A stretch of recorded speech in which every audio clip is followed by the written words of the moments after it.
Les doy nuevamente la bienvenida a este tiempo de estudio bíblico en el Evangelio de Juan. Estamos en el capítulo 9 considerando un apasionante milagro de nuestro Señor Jesucristo que tiene que ver con la sanidad de un hombre ciego de nacimiento. Esta es nuestra segunda sesión en este capítulo 9. En el anterior pues tuvimos ocasión de considerar el milagro en sí. Ahora vamos a ver varias reacciones que surgen a raíz de este milagro. Así que si me quieren acompañar, vamos a comenzar haciendo una lectura que en esta ocasión será en el capítulo 9, versículo 13, y vamos a leer hasta el versículo 34. Dice así entonces la palabra del Señor. Capítulo 9, versículo 13 de Juan. Llevaron ante los fariseos al que había sido ciego, y era día de reposo cuando Jesús había hecho el lodo y le había abierto los ojos. Volvieron pues a preguntarle también los fariseos cómo había recibido la vista. Él les dijo: me puso lodo sobre los ojos y me lavé y veo. Entonces algunos de los fariseos decían: este hombre no procede de Dios, porque no guarda el día de reposo. Otros decían: ¿cómo puede un hombre pecador hacer estas señales? Y había disensión entre ellos. Entonces volvieron a decirle al ciego: ¿qué dices tú del que te abrió los ojos? Y él dijo: que es profeta. Pero los judíos no creían que él había sido ciego y que había recibido la vista, hasta que llamaron a los padres del que había recibido la vista y les preguntaron diciendo: ¿es este vuestro hijo el que vosotros decís que nació ciego? ¿Cómo pues ve ahora? Sus padres respondieron y les dijeron: sabemos que este es nuestro hijo y que nació ciego, pero cómo ve ahora no lo sabemos, o quién le haya abierto los ojos nosotros tampoco lo sabemos. ¿Edad tiene? Preguntadle a él hablará por sí mismo. Esto dijeron sus padres porque tenían miedo de los judíos, por cuanto los judíos ya habían acordado que si alguno confesase que Jesús era el Mesías, fuese expulsado de la sinagoga. Por eso dijeron sus padres: edad tiene, preguntadle a él. Entonces volvieron a llamar al hombre que había sido ciego y le dijeron: da gloria a Dios. Nosotros sabemos que ese hombre es pecador. Entonces él respondió y dijo: si es pecador no lo sé. Una cosa sé, que habiendo yo sido ciego, ahora veo. Le volvieron a decir: ¿qué te hizo? ¿Cómo te abrió los ojos? Él les respondió: ya os lo he dicho, y no habéis querido oír. ¿Por qué lo queréis oír otra vez? ¿Queréis también vosotros haceros sus discípulos? Y le injuriaron y dijeron: tú eres su discípulo, pero nosotros discípulos de Moisés somos. Nosotros sabemos que Dios ha hablado a Moisés, pero respecto a ese, no sabemos de dónde sea. Respondió el hombre y les dijo: pues esto es lo maravilloso, que vosotros no sepáis de dónde sea, y a mí me abrió los ojos. Y sabemos que Dios no oye a los pecadores, pero si alguno es temeroso de Dios y hace su voluntad, a ese oye. Desde el principio no se ha oído decir que alguno abriese los ojos a uno que nació ciego. Si éste no viniera de Dios, nada podría hacer. Respondieron y le dijeron: tú naciste del todo en pecado, ¿y nos enseñas a nosotros? Y le expulsaron. Bueno, como ven, aquí hay varias reacciones al milagro del Señor Jesucristo y un interrogatorio que va cambiando de escena, primero al que había sido ciego, luego a los padres, otra vez al que había sido ciego. Bueno, van interrogando una y otra vez. Empecemos entonces por el primer interrogatorio. Recuerdan al acabar nuestra sesión anterior que los vecinos, suponemos que el ciego al haber sido sanado fue rápidamente a su casa y allí las primeras personas a las que vería pues serían sus padres, sus vecinos, y ellos estaban asombrados ante una cosa tan maravillosa. Por lo tanto, pues creyeron que eso, un milagro de esa categoría, de ese nivel, debería de ser examinado también por la autoridad religiosa. Así que lo llevaron ante los fariseos y nos imaginamos que pues, se creó allí un pequeño grupo de representantes de los fariseos autorizados por el Sanedrín para que examinaran, para que dieran un veredicto tanto sobre el milagro como acerca de la persona del Señor Jesucristo. Y lo lógico, lo razonable, habría sido pues admitir que algo tan maravilloso, tan grande, tan extraordinario, pues hubiera silenciado, hubiera acallado a cualquiera que no creyera en el Señor Jesucristo. Y a los opositores del Señor tendrían que haber cerrado la boca. Sin embargo, como ya hemos leído y vamos a ir viendo, pues contra toda lógica tuvo el efecto contrario. Y es que, pues al final, al Señor Jesucristo lo trataron como le trataban siempre, con desprecio. Notarán a lo largo de la lectura que nunca se refieren al Señor como Jesús, sino siempre como ese. Nunca quieren ni siquiera pronunciar su nombre. Y por otro lado, al que había sido sanado, al ciego, pues resulta que al acabar esta lectura acabamos de ver que no solamente le están insultando, le están injuriando, sino que además lo excomulgan, lo sacan fuera de la vida religiosa de Israel. Una cosa contra todo sentido, contra toda lógica. ¿Qué podían argumentar en contra del Señor Jesucristo y en contra de aquel ciego para que llegaran hasta ese punto? Pero como vamos a ir viendo en esta sesión, la incredulidad es algo irracional y cuando no se quiere ceder, no quiere uno ver, pues se llega a extremos de auténtica paranoia, de locura. Pero vamos a ir viendo las cosas desde el principio. Dice un detalle importante en el versículo 14, que era día de reposo cuando Jesús había hecho el lodo y le había abierto los ojos. Y evidentemente, pues este detalle aparece aquí porque es determinante para las conclusiones finales. Ya recuerdan que uno de los temas de controversia frecuente entre los fariseos y el Señor Jesucristo tenía que ver sobre el día de reposo. No tanto sobre lo que la ley de Dios en la palabra decía sobre el día de reposo, sino sobre las interpretaciones que ellos habían añadido a esa ley y que estaban ya fuera del sentido original, del propósito primario del mandamiento. Y ya saben ustedes que cuando el Señor pues exponía algo, exponía la palabra, y todo aquello que se añadía o que iba en contra de la palabra, él simplemente o lo ignoraba o lo condenaba con toda fuerza. Por lo tanto, este detalle aquí ya anticipa que va a haber otra vez un conflicto, porque este milagro es muy parecido al que ya vimos en el capítulo 5, en algunas cuestiones, en otras es totalmente diferente. Pero lo mismo, un paralítico en el estanque de Betesda que es sanado después de montones de años allí paralizado, y aquel milagro ocurrió un día de reposo y se desencadenó una persecución contra el Señor sin sentido, sin lógica. Claro, para ellos el día de reposo, la interpretación que ellos hacían del día de reposo estaba por encima de cualquier otra cosa. Y el Señor, pues ya digo, no iba a sujetarse a sus interpretaciones, sino a la palabra. Y por otro lado, un detalle muy importante, para él había una cosa por encima también de todo eso, y era la misericordia. El hacer obras de misericordia era prioritario en el día de reposo. Y había dicho, cuando aquella ocasión del paralítico de Betesda, que mi padre hasta ahora trabaja y yo trabajo. Lo que quiere decir que el Señor, Dios está interesado en trabajar, en hacer obras de misericordia para las personas necesitadas también en el día de reposo.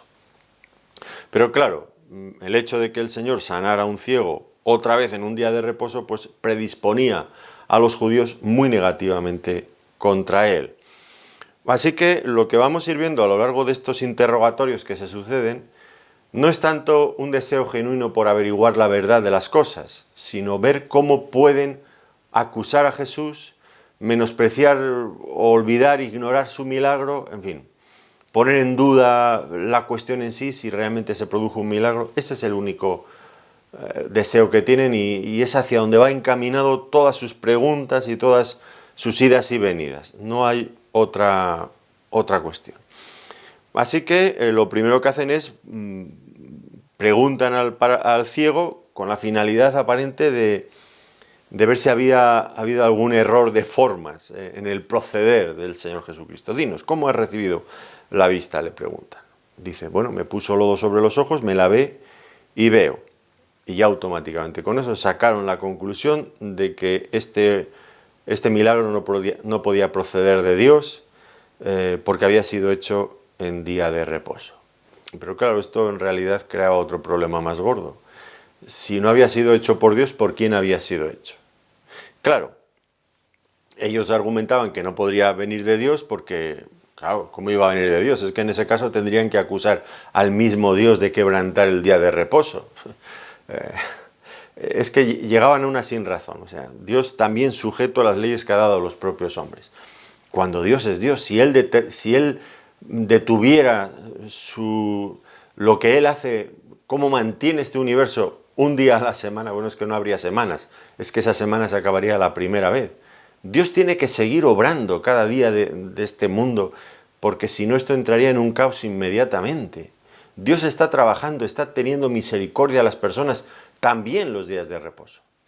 Pero claro, ellos dicen, no, este milagro no puede venir de Dios porque ha sido hecho en día de reposo. Absurdo. ¿Y entonces de quién venía el milagro? ¿Vendría del diablo?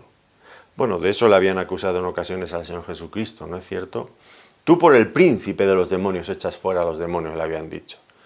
Pero, ¿y qué sentido tendría que el diablo liberara a un hombre que estaba en la esclavitud? Entendían ellos además del pecado, por causa del pecado, pues ¿qué sentido tendría que el diablo hiciera esto? Es decir, ellos estaban conduciéndose solitos, metiéndose en un callejón sin salida, absurdo. Pero es que, lo vamos a ir viendo a lo largo de todo el pasaje, la incredulidad es la cosa más absurda que se puede uno imaginar. Y estos eran incrédulos fundamentalmente porque tenían prejuicios, porque odiaban al Señor, porque no querían someterse a la palabra del Señor. Así que una y otra vez cerraban sus ojos ante cualquier evidencia que se pusiera delante de ellos. Quebrantar el día de reposo por hacer saliva, por hacer lodo con saliva, decir que eso era hacer trabajo, era llegar al colmo del absurdo. La Biblia hablaba de trabajo sería arar una tierra, sacar un provecho de algo de esto, pero llegar hasta este punto es tan ridículo que en cierto sentido pues me recuerda un poco a lo que pasa hoy día en Israel. Si es que siguen igual, los judíos ortodoxos siguen igual. Aún me acuerdo de un amigo unos hermanos que habían visitado Israel no hace mucho y estaban en el hotel y el hotel estaba preparado para poder funcionar también en día de reposo. Porque claro,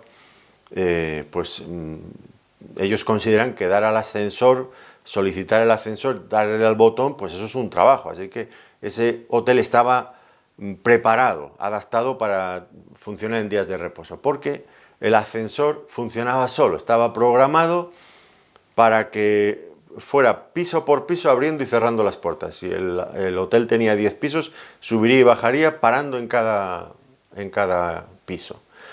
Porque si una persona diera al botón, eso sería un trabajo que quebrantaría la ley de Dios. Bueno, pues eso y otras muchas cosas que me contaban, pues me parecen vergonzosas.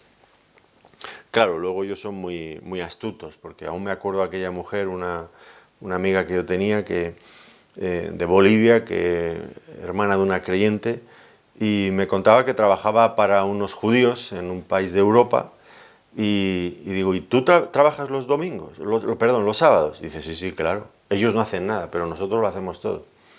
Y digo, bueno, pero eso no es lo que la ley dice, porque la ley dice que el día de reposo tenían que parar ellos, sus siervos y hasta su ganado. No te tienen que hacer trabajar a ti, claro, pero son muy astutos. Pero bueno, esto ya es otro tema. Y no me extraña en absoluto que el Señor se opusiera a esas interpretaciones ridículas que hacían del día de reposo, que llegaban al absurdo. Ahora, había otros que tenían ciertas dudas, pero lo expresaban, ¿no? ¿Cómo puede un hombre pecador hacer estas señales? Pero no se atrevían a decirlo. Fíjense cómo formulan la cuestión, como una pregunta. ¿Cómo puede ser? No hacen una afirmación. ¿Cómo puede ser que un hombre pecador haga estas señales? Su razonamiento, por supuesto, era lógico y era el mismo de Nicodemo, que recuerdan en el capítulo 3, versículo 2. Sabemos que has venido de Dios, porque nadie puede hacer estas obras que tú haces si Dios no está con él. Que quedaba claro. Y entonces había disensión entre ellos. Unos se dejaban llevar por sus prejuicios religiosos y otros por una lógica indiscutible.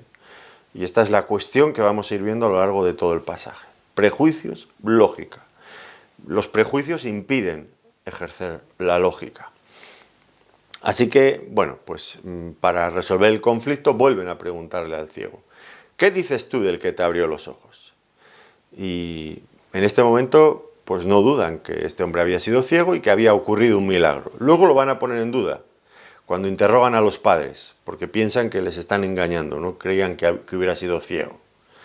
Y es que van y vienen, van buscando la fórmula para desacreditar al Señor Jesucristo, para dejar a un lado, buscar una explicación alternativa al milagro. Claro, la pregunta ahora tan directa a este ciego le ponía en una verdadera encrucijada, en un compromiso. Ya habían oído, lo dice el versículo 22, que si alguno confesase que Jesús era el Mesías, fuera expulsado de la sinagoga. ¿Y ahora qué haría este ciego? El que había sido ciego, ¿desacreditaría al Señor Jesucristo con tal de evitar el conflicto con ellos? Pero por otro lado, ¿cómo podría negar a aquel benefactor que le había devuelto, que le había dado la vista, que nunca había tenido, y que había hecho algo tan grande con él? Pues rápidamente vemos que este hombre no estaba dispuesto de ninguna forma a complacerles. Es verdad, todavía no sabía quién era Jesús, porque ya dijimos en la sesión anterior que una vez que el Señor le mandó que fuera al estanque de Siloé a lavarse, pues el Señor se había ido a otra parte y ya no habían coincidido. Pero, aunque no sabía exactamente quién era Jesús, había algo de lo que no tenía ya ninguna duda. Y es que alguien que le había dado una sanidad de ese tipo tenía que ser enviado de Dios. Así que él declaró pues, que era un profeta. Dice el versículo 17 que es profeta. Es decir, alguien enviado por Dios. Lógico.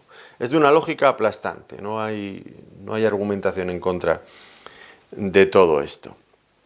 Y ahora, pues ya viendo los fariseos que no conseguían lo que querían, pues van a interrogar a los padres del ciego. Y entonces pues preguntan a los padres, les llaman y les dicen, les preguntan, porque dice que no creían que había sido ciego. ¿Es este vuestro hijo el que vosotros decís que nació ciego? ¿Cómo pues ve ahora? Por lo que dice el versículo 18, los judíos no creían que él había sido ciego y que había recibido la vista. Es decir, van cambiando, van yendo de un lado para el otro, tanto buscando evidencia como haciendo planteamientos contradictorios unos con otros.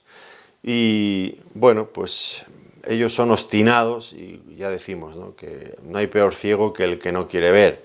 Y ellos no querían ver. Y esto es una cosa que le pasa también a muchísima gente a nuestro alrededor, que no es una cuestión de falta de evidencias. Los de hoy, como estos de aquí, pues intentan buscar excusas para justificar su incredulidad en el Señor. Pero no emplean los mismos esfuerzos en buscar la verdad.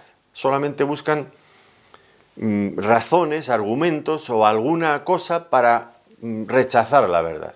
No buscan la verdad. Y se guían por prejuicios constantemente. No tienen la mente abierta. Recuerdo a Voltaire, uno de los principales representantes de la Ilustración, un periodo en el que se enfatizaba muchísimo la razón humana.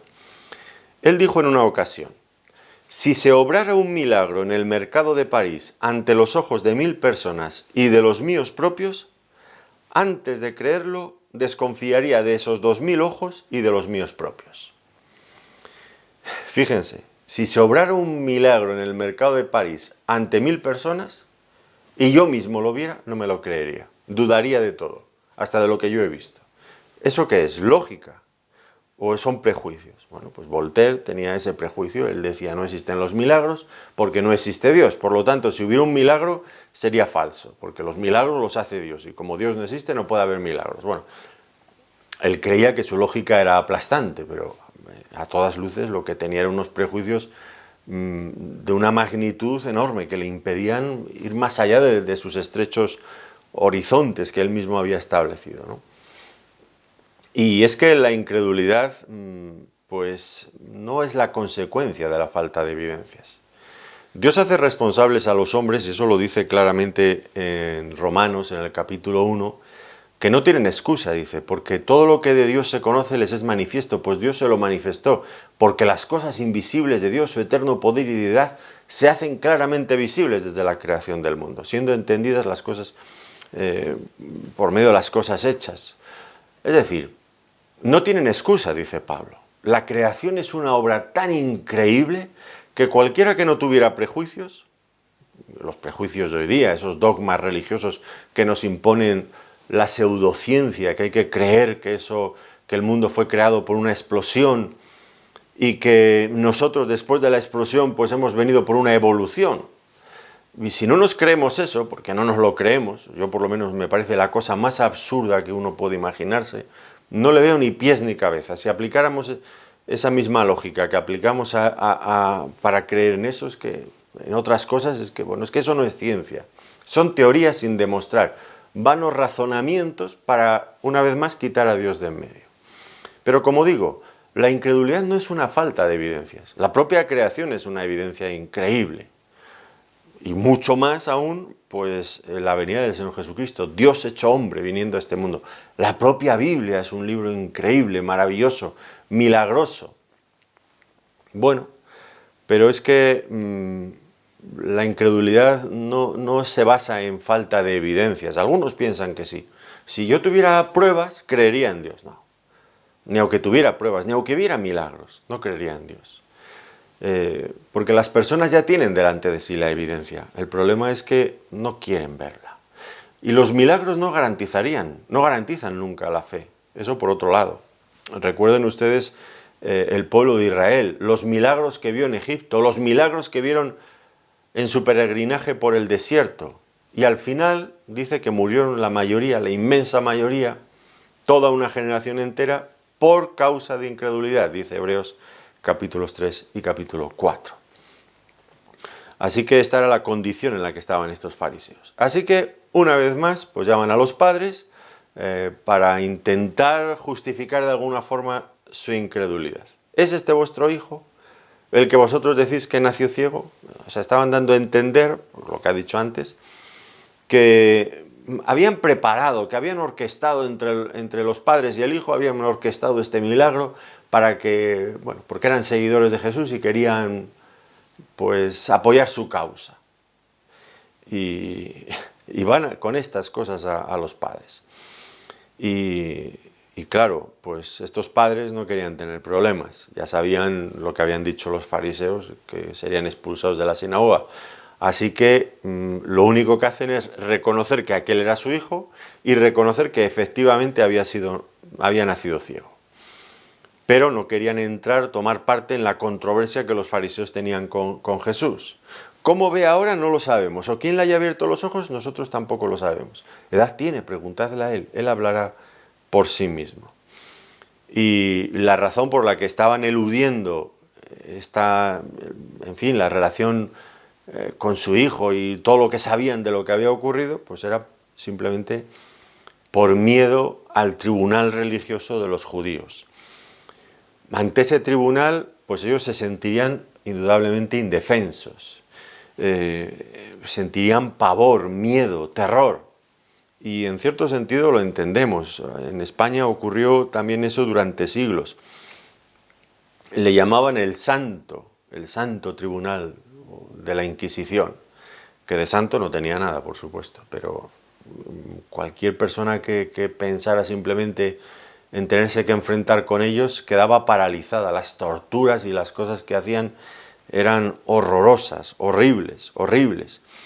Y eso paralizaría a cualquiera. Y esto, pues, a los padres, desde luego, consiguió amedrentarlos, paralizarlos en seco. Así que midieron muy bien sus palabras y de ninguna manera se identificaron con el Señor Jesucristo. Falta de valor, pues una cobardía hasta cierto punto también egoísta, sobre todo el temor de ser excluidos. En fin, todo eso les llevó a decir, no lo sabemos, no sabemos quién le ha dado la vista. Y eso era culpable, esto era culpable en el caso de los padres, claro que era culpable, porque ellos, al hacer esto, no existía un terreno neutral. Algunos piensan, bueno, ellos lo que hicieron fue muy hábilmente quedarse en un terreno neutro. No, no es esto, es que no había terreno neutro. Si ellos no querían reconocer que era lo lógico, como padres que aman a sus hijos, tendrían que estarse alegrando del milagro y decir claramente, ha sido Jesús quien lo ha hecho, o se ponían al lado de Jesús, o por otro lado, pues apoyaban o se ponían al lado de los fariseos y de los líderes religiosos. Y prefirieron estar con ellos en sus sinagogas, escuchando lo que ellos decían, que ya sabemos lo que decían, iban siempre sistemáticamente en contra del Señor, antes que ponerse al lado del Señor Jesucristo, lo que implicaría que los expulsarían de ahí. Decidieron quedarse dentro del sistema religioso antes que quedarse con el Señor Jesucristo, a pesar de que el Señor acababa de hacer algo tan grande por su Hijo. Inexplicable, inexplicable. ¿Cómo los padres pueden actuar de esta forma? Yo, si les soy honesto, confieso que tengo dolor en mi corazón por la actitud de mis padres también. Yo me convertí, ya les he dicho muchas veces, con 15 años y yo era un muchacho muy, muy complicado, una vida muy desordenada y un muchacho muy complicado. Mis padres tenían verdaderos problemas conmigo, tanto con mis profesores, con las autoridades, en fin, con muchas cosas. No es cuestión de, tampoco tengo ganas de hablar de todo aquello porque para mí es también muy triste recordarlo. Y conocí el Evangelio y mi vida cambió radicalmente. Increíble. Usted a veces podría escuchar a mi madre todavía hablar, una mujer ya muy mayor, y a veces viene con nosotros y viene a la iglesia, pocas veces, pero porque vive en otra ciudad, pero a veces cuando viene con nosotros viene a la iglesia y habla con los hermanos, dice, uy, el Luis, bueno, me llama así, ¿no? Cuando era joven, menuda pieza, menos mal que se metió en esto con vosotros, aquí ella no sabe, bueno, ella habla así, ¿no? Que se metió ahí, que empezó con lo del Evangelio, porque menuda pieza era, menudo... Y yo le digo, mi mamá, y si tú sabes todo eso, todo el bien que eso hizo el Señor conmigo, ¿por qué tú no recibes al Señor en tu corazón? No, ella prefiere un sistema religioso, que por otro lado creo que no cree tampoco demasiado en él, pero prefiere quedarse ahí, en ese terreno.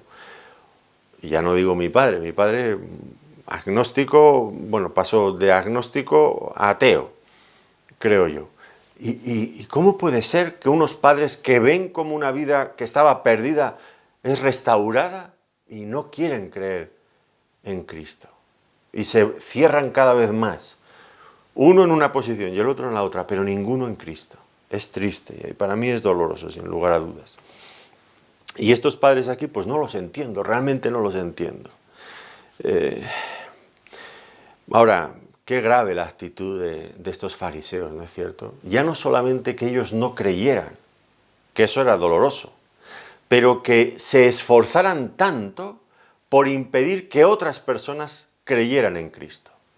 Y todas estas amenazas y todo este, en fin, todo este sistema religioso organizado para que las personas se apartaran de Cristo y ellos haciendo todo esto para asustar, para atemorizar, para que otras personas no creyeran, pues esto era realmente grave, mucho más grave. Aquí en España diríamos que eran como el perro del hortelano, que ni come ni deja comer. Ellos no querían al Señor, pero tampoco dejaban que otros que quisieran al Señor tampoco fueran a Él. Esto, ellos, líderes religiosos de Israel, pues conllevaba sin lugar a dudas una responsabilidad altísima y una condenación muy grande. En todo caso, el Señor ya había dicho que enfrentaríamos la oposición del mundo cuando quisiéramos ser creyentes y nos advirtió, fíjense lo que dice en Lucas capítulo 12 versículos 4 y 5. Mas os digo, amigos míos, no temáis a los que matan el cuerpo y después nada más pueden hacer. Pero os enseñaré a quién debéis temer. Temed a aquel que después de haber quitado la vida, tiene poder de echar en el infierno, sí os digo, a este temed. Eso es lo verdaderamente grave, no lo que nos hagan unos hombres aquí en este mundo, sino lo que pueda ocurrirnos en la eternidad, porque esto es temporal, aquello es definitivo.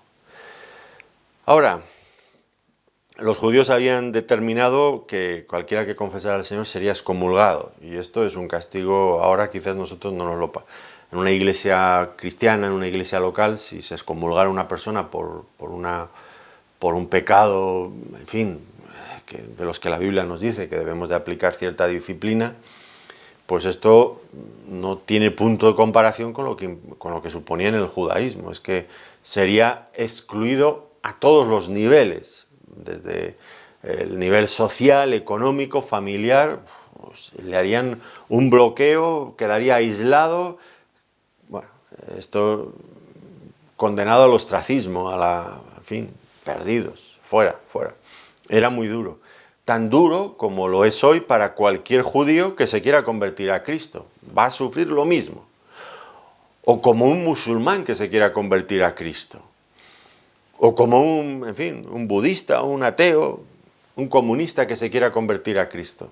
Miren ustedes, en países comunistas, cómo les va a los creyentes y cómo se les persigue. En algunos más que en otros, en algunos especialmente con una dureza inhumana a todas luces. Pues esto es lo que pasaba, y el Señor advirtió, no es a ellos a quienes tenemos que temer miedo.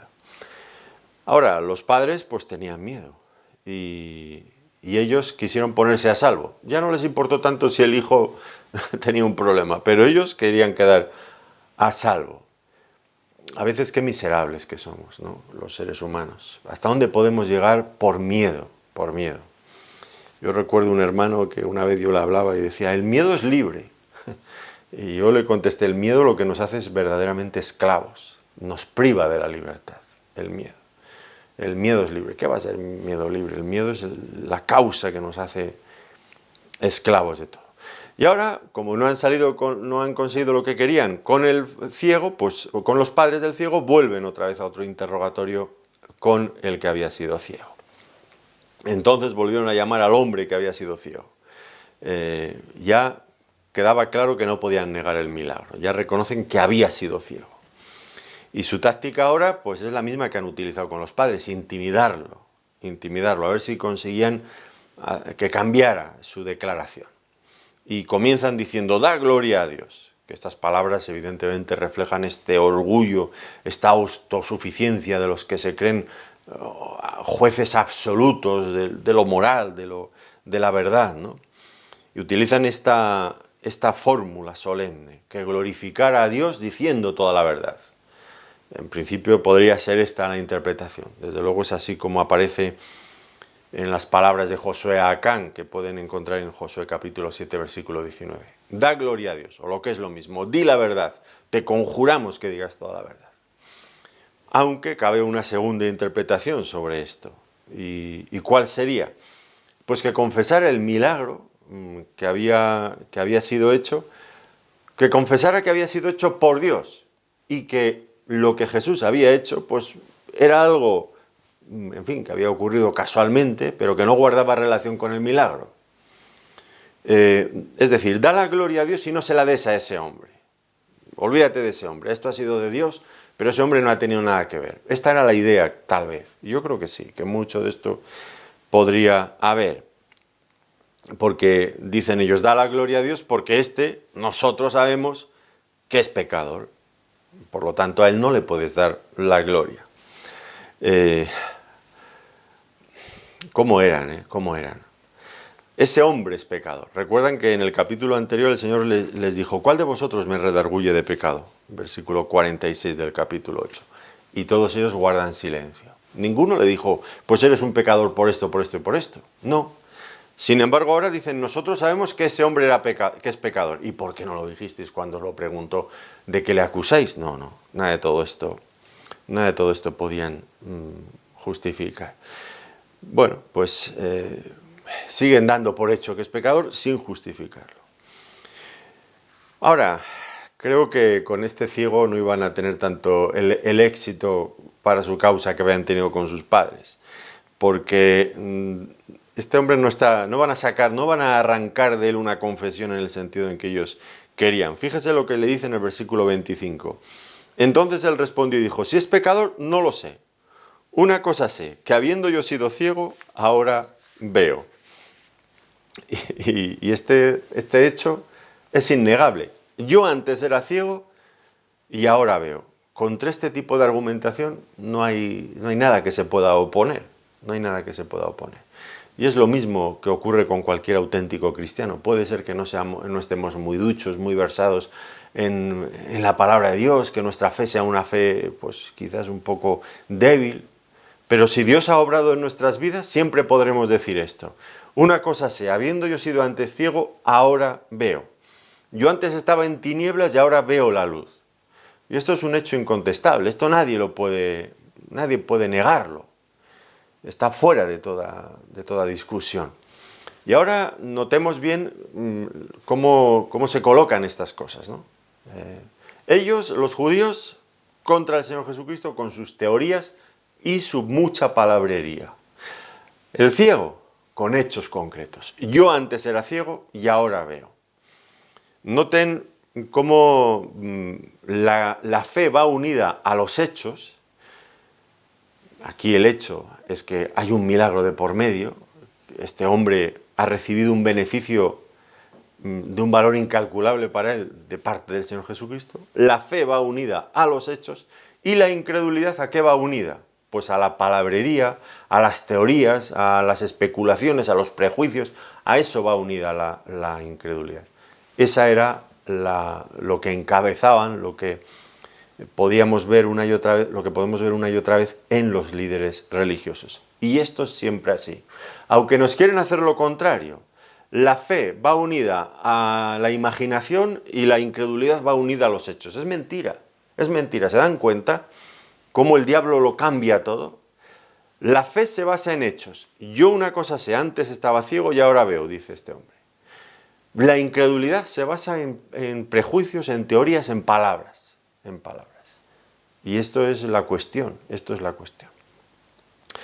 Y ahora vuelven a insistir con las mismas preguntas, quizás como esos interrogatorios en los que esperan encontrar alguna contradicción. Le vuelven a decir, ¿qué te hizo? ¿Cómo te abrió los ojos? Ahora ya el ciego estaba empezando a estar un poco cansado de ellos. Y ahora con mucha valentía, este hombre realmente me parece admirable, con mucha valentía da un paso hacia adelante y comienza la ofensiva. Ya no está en una actitud defensiva, sino ahora ya ofensiva. Él les respondió, ya os lo he dicho y no habéis querido oír. ¿Por qué queréis oírlo otra vez? ¿Queréis vosotros haceros también sus discípulos? Bueno, esto desde luego tendría consecuencias para él, sin lugar a dudas, pero él estaba cansado, ya había visto que lo único que buscaban era una justificación para su incredulidad, y él no se la iba a dar.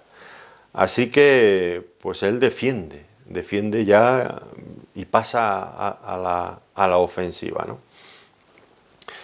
Él mantiene una postura racional, una postura lógica, coherente, y ellos pues están en la incoherencia más absoluta. Por lo tanto, es muy sencillo que aunque fuera un hombre con poca experiencia, una fe incipiente, ya era campeón en medio de todos aquellos. Como me acuerdo del pastor que yo tenía un día, me lo encontré, yo acababa de convertirme, le digo, mira, estaba hablándole del Evangelio a fulano de tal, yo con 15 años, imberbe, más simple que las mangas de un chaleco, y intentándole hablar, explicarle mi fe a otra persona. Y me encuentro después con el pastor y digo, mire, vengo de hablar, yo creo que no lo hago muy bien. Y me dijo, tú tranquilo, dice, en el reino de los ciegos el tuerto es campeón. Yo evidentemente iba más tuerto que otra cosa, pero era campeón porque aquellos no veían nada. Así que, pues este hombre vería poco, conocería poco acerca del Señor Jesucristo. Esto lo vemos, hay un progreso en él. Pero lo que veía era infinitamente más que lo que veían estos, porque estos estaban totalmente ciegos. Y les desafía, y creo que los pilló desprevenidos, porque no se esperaban que un hombre que acababa de recobrar la vista, que se había dedicado toda su vida a la mendicidad, tendría muy poca cultura, pues ellos se imaginaban que si a los padres los habían arrinconado con tanta facilidad, bueno, a este otro tanto de lo mismo. Y ahora de repente se dan cuenta que aquel hombre, en fin, no tiene miedo, no les tiene miedo y es capaz de oponerse con una lógica aplastante a todo el sistema religioso que ellos representaban. No estaba de acuerdo y se encara con ellos. Y los avergonzó y los silenció. ¿Y por qué sabemos que los silenció? Bueno, porque habían sido derrotados, no tenían argumentos, y a partir de ahora, pues ya lo único que les queda es el insulto. Cuando una persona ha perdido ya toda lógica, toda, absolutamente toda, y toda argumentación, pues pasa al insulto. El insulto es el nivel más bajo, es cuando ya no hay argumentos. Y le dicen, ya heridos en su orgullo y en su amor propio, tú eres discípulo suyo, pero nosotros discípulos de Moisés somos. Y le acusaron de ser discípulo de Jesús, como si eso fuera un crimen. Pero es que en su escala de valores así funcionaba la cosa. Y a la vez insinuaban algo que ellos venían pensando siempre, y es que solamente la gente pobre, la gente ignorante podrían ser seguidores de Jesús. Como habían dicho en el capítulo 7, ¿se acuerdan? Esa gente que no conocen la ley maldita son unos pobres ignorantes, esos son los que siguen a Jesús, pero nosotros somos los que sabemos. Nosotros, por supuesto, que no seguimos a Jesús. Ellos no eran ni pobres ni ignorantes, ellos lo sabían todo, ese orgullo espiritual.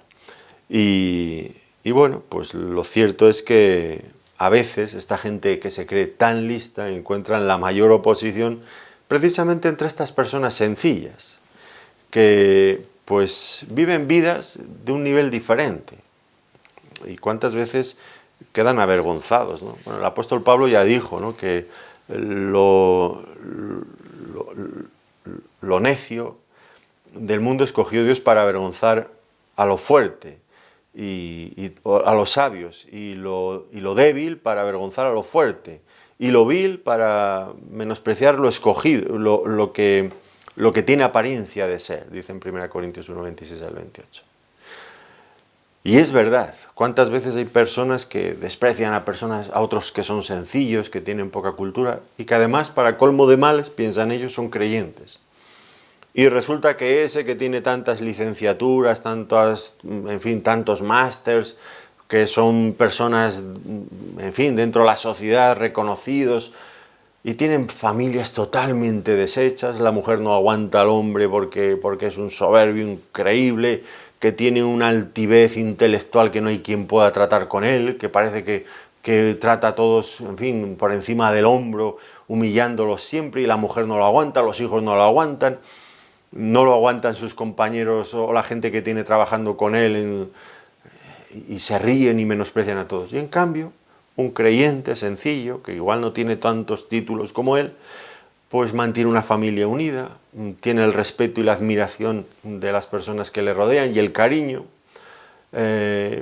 harían cualquier cosa que él les pidiera genuinamente y desinteresadamente, mientras que ese otro, con todo lo que sabe, pues está solo, más solo que la una.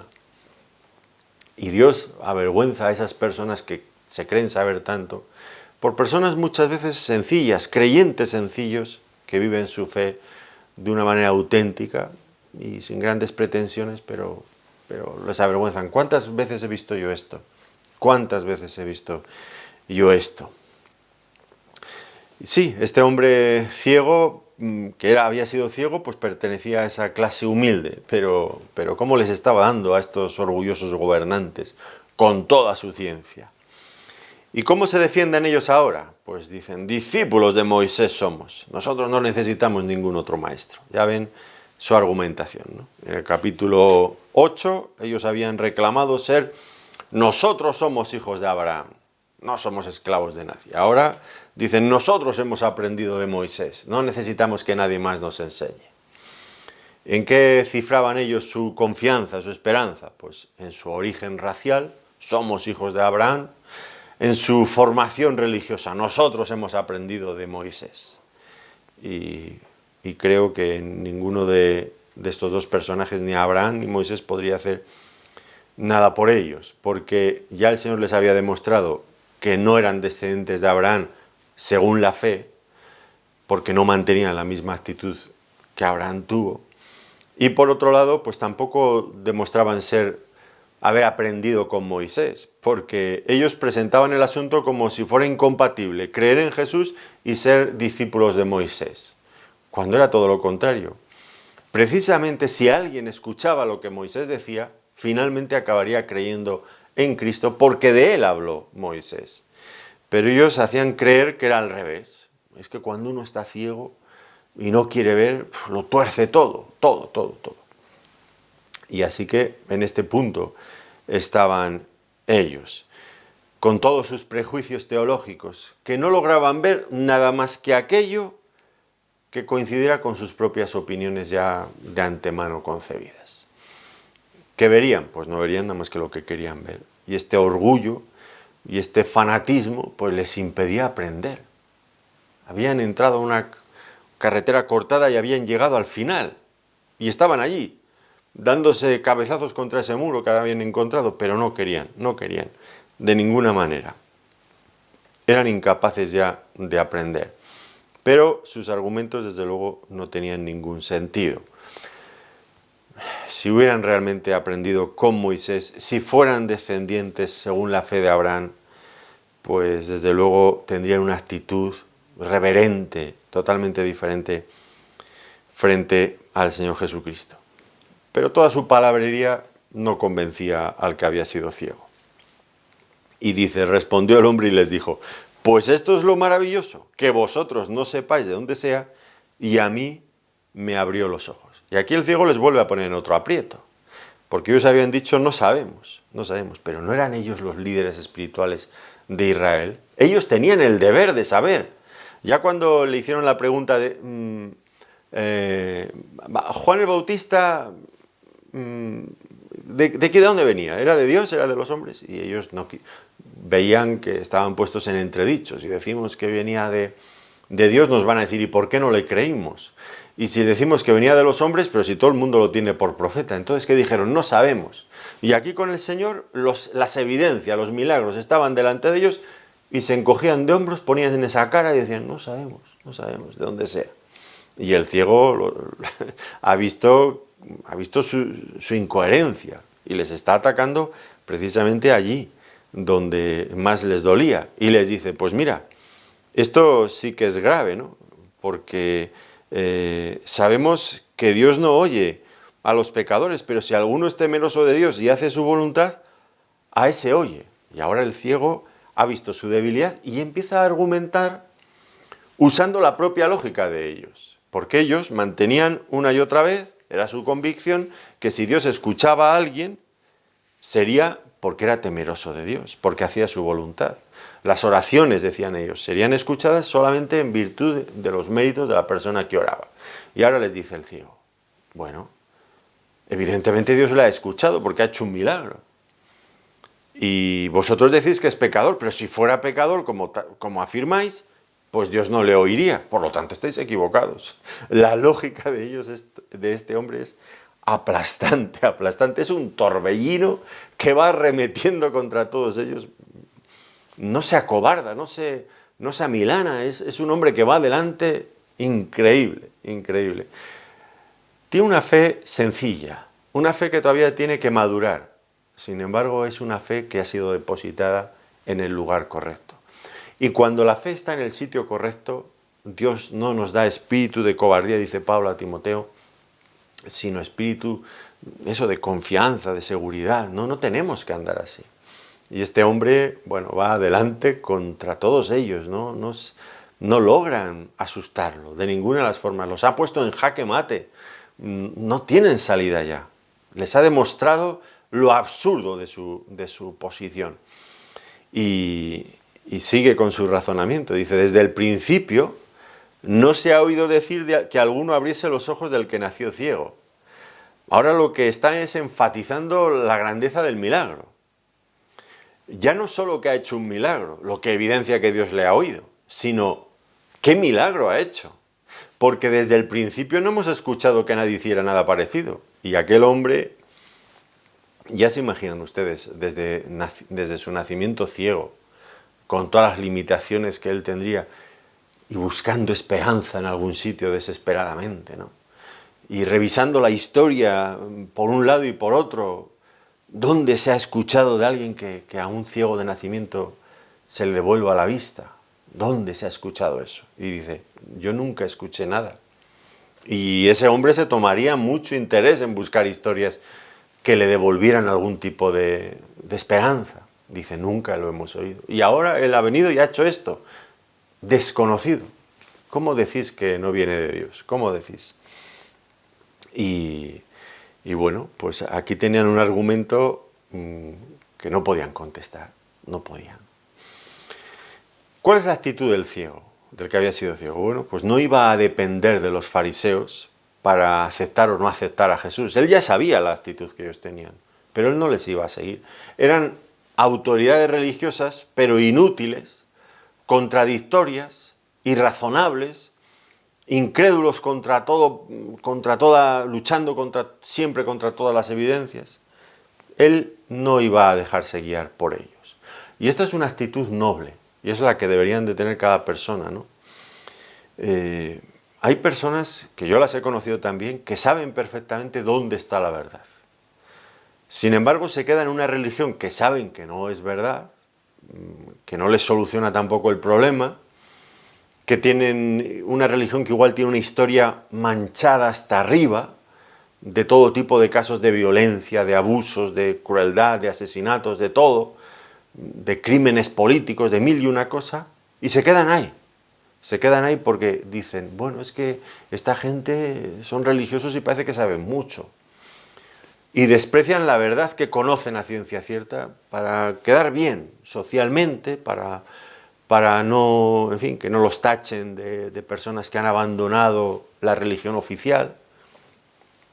Este hombre no era así. Este hombre sabía la verdad y iba a seguir la verdad, aunque eso implicara oponerse a todo un sistema religioso que por cierto tenía mucho poder. Porque él lo tenía claro, si este no viniera de Dios, nada podría hacer. Y lo que está implicando es que el Señor Jesucristo, y esto es su confesión, actuaba de acuerdo al poder de Dios, lo que ellos se negaban por activa y por pasiva a aceptar. Se dan cuenta a qué punto hemos llegado, y aún veremos que le expulsan, les comulgan, en fin, le insultan aún de manera más grosera todavía. Este es el punto. Y ahora tenemos que hacernos algunas reflexiones, aunque de esto trataremos más en nuestra siguiente sesión. Y además, cuando vayamos avanzando un poco más en este Evangelio, vamos viendo cómo Dios ha puesto en las manos de su Hijo innumerables evidencias. Evidencias claras que pueden soportar la prueba de una investigación de lo más rigurosa que uno pueda imaginarse. Ha puesto pruebas, ha dado evidencias. Dios está intentando, y eso creo que es la razón última, Dios está intentando ganar a esas personas incrédulas para que crean en Cristo. Si el problema que tienen es un problema de no tener evidencias, se las está dando, se las está colocando en bandeja. Yo no puedo pensar que Dios no tenga la intención de salvar a estas personas. Yo creo que lo que cae por su propio peso es el deseo genuino de parte de Dios, por medio de su Hijo, de alcanzar esas personas para la salvación. Y pone delante de ellos evidencias. Pero, a pesar de que razona con ellos, a pesar de que ya no solamente hay hechos, sino que hay una lógica incontestable detrás de todo lo que el Señor Jesucristo está haciendo, ellos no quieren. Pero, y este es un detalle muy importante que veremos en nuestra próxima sesión, Él les responsabiliza por su incredulidad. Porque tienen la opción, evidentemente tienen la opción de creer o de no creer. Él quiere que crean. De hecho, está haciendo como hizo tantas veces en el Antiguo Testamento, y lo dice así el profeta, todo el día extendí mis manos a un pueblo rebelde y contradictor. Dios buscando a esas personas rebeldes, ofreciéndoles ahora y una y otra vez después de esta ocasión, todavía más, ofreciéndoles la salvación. Y ellos diciendo no, no y 1000 veces no, pero son culpables, son responsables. Pero yo no creo que el Señor esté haciendo aquí esto simplemente para aparentar que quiere salvarles cuando en realidad no quiere salvarles. O que ya de antemano los haya elegido para condenarlos y para que se pierdan. Y hace todo esto simplemente para hacernos creer que no pensaba eso realmente. Yo no creo que haya esto en Dios, desde luego que no. Yo creo que hay un deseo genuino de salvarlos. Y si se han de condenar finalmente, será porque han rechazado toda lógica, porque han rechazado todo el amor de Dios, todas las invitaciones que Él les ha hecho, todas las evidencias que les ha dado. Claro que son responsables, que somos responsables cada uno de nosotros. Iremos viendo esto con más claridad todavía en el siguiente pasaje, pero por el momento debemos dejarlo aquí. Gracias les doy por habernos acompañado en este tiempo de estudio bíblico. Y solamente me resta decirles que si todavía ustedes no han creído en Cristo, opten por esta opción que es la más razonable. Ejerzan la fe, pongan su fe en Él. No les va a defraudar, por supuesto que no. Y eso les va a librar de la sinrazón de la incredulidad y les va a colocar en un plano totalmente diferente, donde empezarán a ver y a ver cosas muy grandes como empezaba a ver este ciego. Pues no dejen pasar esta oportunidad. Que Dios les bendiga muy ricamente. Muchas gracias.